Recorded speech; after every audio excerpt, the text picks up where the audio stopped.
Am I the asshole? Am I 36-year-old feel for not reading between the lines and making sure my husband, 39-meter Amal, saw his mother on Mother's Day? I had our first baby 3.5 months ago.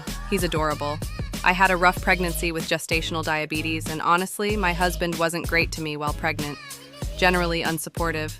A lot of behavior that our couples therapist called horrible and contemptible. I dropped several specific hints about gifts I'd like for Mother's Day, and reminded him several times that Mother's Day was coming up. Wake up, nothing. Reminded him it's Mother's Day.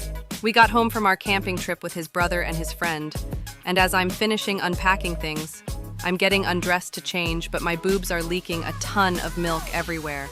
The baby is still asleep in his car seat, so I go ask my husband if he can just keep eyes on the baby while I go shower quick. Not have to do much, just keep his eyes on the baby. He rolls his eyes at me, argues that he's on the phone with his mom and it's really important to him to talk to her on Mother's Day. I angrily say, I need you to watch the baby for just a few minutes on Mother's Day for the person you recently willingly made a mother. And just go in to shower. I'm now steamed in more ways than one, and he goes to take the dog to the park.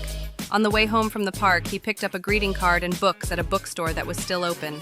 I do appreciate the effort, although comically, one of the two books is a children's book about how great dads are in the animal kingdom. In all fairness, I just don't think he read the book. I do like seahorses.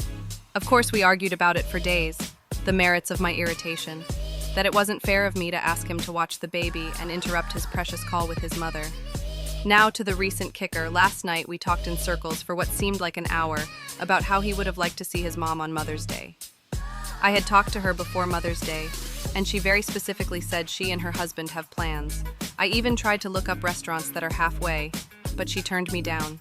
Now, apparently my husband says that when he later reiterated that he wanted to see her, my repeating that she turned me down to hang out was her way of politely letting us have a day together. Someday that was. I was supposed to read between the lines, and now he's mad at me for not showing him empathy in that situation? That he'd like to have seen his mom? How does that work?